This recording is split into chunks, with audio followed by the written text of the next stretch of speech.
We just ran that report, Marjorie, about these congressional stock traders. We found out you did not beat the S&P 500, which I guess maybe you're proud of, but maybe not so happy about. I actually asked my team about that today, why my name was on the list, because I don't even own any stocks, and I haven't all of 2023. As a matter of fact, we have to report everything, including children who are dependents of ours. And I think what was reported was actually related to my son's account that his father and I had set up for him years ago. There's reason to believe that Congresswoman Marjorie Greene is lying about that, and we'll get to why I believe that's the case in just a moment. But you just heard her claim that, this latest report about her investments just barely underperforming the S&P 500 is a lie. She's denying that that's the case. She says she's not invested in the stock market personally, and that it sets her apart from several of her colleagues in the Senate and House of Representatives who actually outperformed the S&P 500, according to the latest report by Unusual Whales. Now, it's important to get to the details of that report in just a moment. We definitely will. But for now, let's talk about Greene specifically. Here's how her investments measured up to the SPY or SPY ETF, which ends up tracking the S&P 500, okay? So if you look at this, what you'll find in the highlighted section, SPY was up by 24.8% this year. Greene's investments were up by 18.6%. But what about her claim that she doesn't own any stocks, her denials here? Well, you won't be surprised to find out that she's not quite telling the truth. To Greene's credit, Unusual Whales doesn't list any new transactions out of Greene's portfolio for the duration of 2023, though the MAGA politician has made more than a handful of purchases since she took office in 2021 and doesn't seem to have sold them. That probably explains why she ranked on the list, which measures overall returns for the year, not transactions.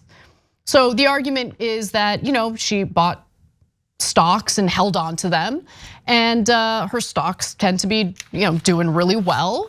But it turns out that there might be more here that she's lying about. Okay, so Greene shares 3 children, Lauren, Taylor, and Derek, with her former husband, Perry Greene. Previous disclosure filings by Greene show her children own some shares. House members can disclose ownership of assets, indicating if they are owned by themselves, their spouse, or dependent children. Something else I want to just quickly note is that as we approach election year, the stock trading activity by members of Congress slows down considerably, mostly because they're looking to get reelected and they don't want to draw negative attention to themselves by, engaging in trades that make it abundantly clear that they're engaging in insider trading. But Unusual Whales also responded to Greene's denials during that conversation with Jesse Watters, and they say that she is disclosed as the owner in most of her public stock disclosures or joint with her husband, not her son. She also famously said war is incredibly profitable before buying war stocks before the Ukraine war. And in that regard, she's just like way too many other politicians, which we'll get to in just a moment. But first, John, I am super curious to hear your thoughts on this. Yeah, I have a few. So look, if she were almost any other politician, I would say easiest explanation is that she is lying.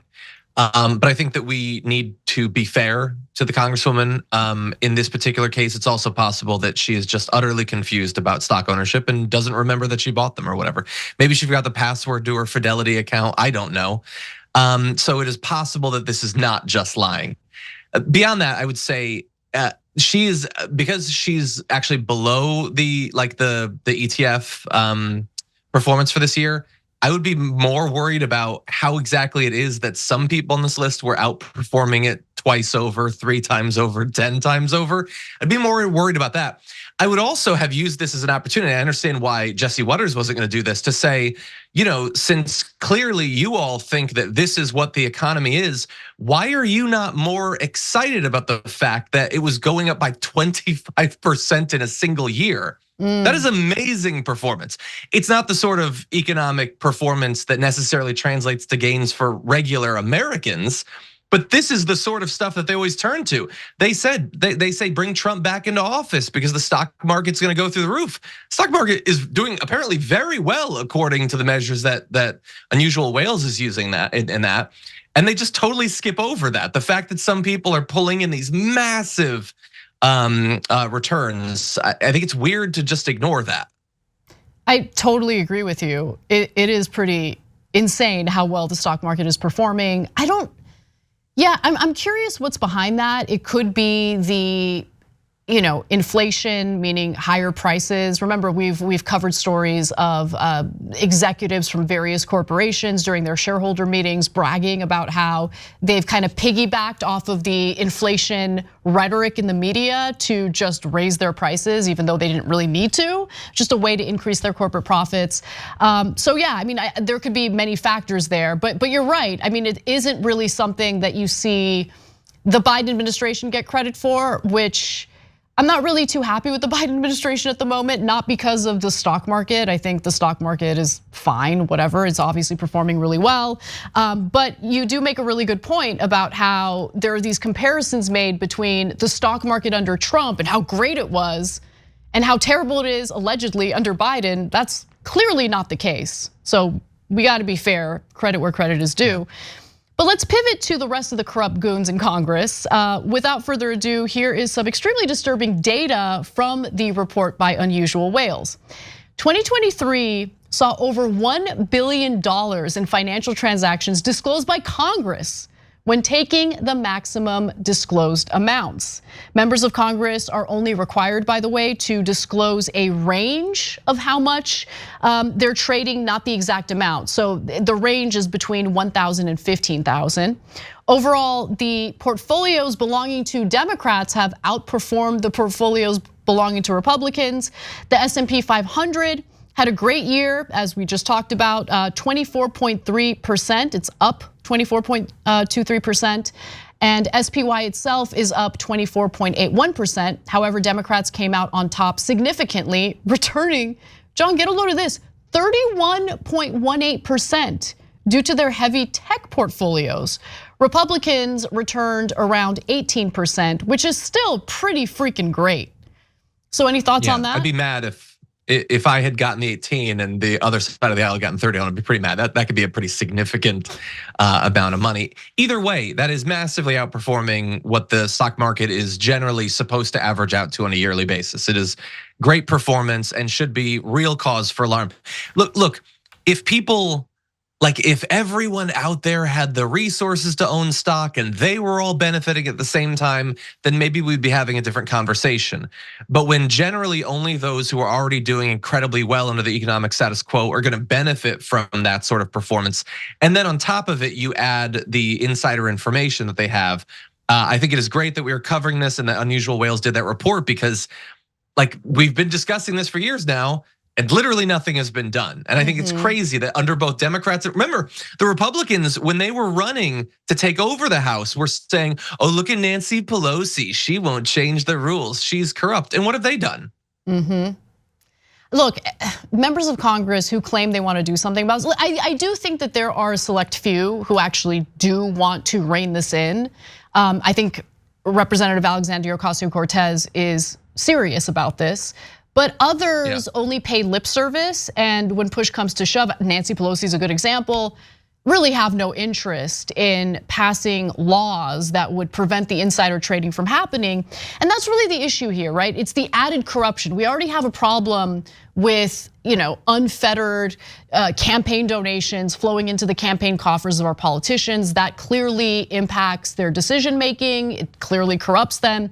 But I would venture to say that trading individual stocks is even worse, because we're talking about people who not only have inside information that they're free to trade on, something that would be illegal for us, we'd go to prison for it. But on top of that, if they are already invested in various corporations or companies, and then they're tasked with passing legislation, is anyone really under the impression that they would pass legislation that would regulate these companies and in any way impact their bottom line? Of course not, because they have a vested interest in increasing and protecting the profitability of these companies. It's sick, there's obviously a conflict of interest here. And by the way, according to Unusual Whales and their report, 32 members of Congress beat the S&P 500 this year. They beat it. I guess 32 members of Congress are so brilliant. They're more brilliant than hedge fund managers, bringing in higher returns than hedge fund managers on Wall Street are. And remember, SPY rose around 25% this year before you take a look at this graph. So let's take a look at this. Representative Brian Higgins got a mind-boggling, I can't even believe this is insane, 238.9% return. Not fishy at all, everyone, not fishy at all. Even Representative Nancy Pelosi, who you'll notice is also on this list, has a return of 65.5%. Couldn't match the number that we're seeing from Brian Higgins. And Pelosi, of course, has stood in the way of passing legislation having to do with reining this in. But anyway, final words on this, John? Yeah, final words. Look, obviously, we cannot assume that all of their investments were in this or whatever. I'm sure that they're diversified. Some of their investments might have gone down, but like, can you conceive of getting a return like that year over year? And it's not like they're investing $3,000 or anything. These are already wealthy people. That is absolutely massive. I think, like, how is this a thing that every reporter isn't constantly asking them? And I know what they would say, like, you know, the politicians. If you could not benefit from insider information, then why would anyone bother to become a congressperson? And I understand that concern. I'm sure we can find some other reason though. It's crazy. I would say, look, there are a lot of forms of corruption that I think are more subtle and perhaps harder to get people to really understand, harder to get them fired up about, harder to reform. This is the most base level corruption. And until we get past this, like, the entire thing is basically a joke. This really feels like they're spitting in our eye in not reforming this. Remember, they would still be able to buy mutual funds. They would still be able to buy like index funds and tracking funds and things like that. We're only saying that they cannot purchase individual stocks. And even that is a step too far for them. If you enjoyed this video, that's because of our members. They make us independent, they make us strong, and they make us honest. Become a member today by hitting the join button below.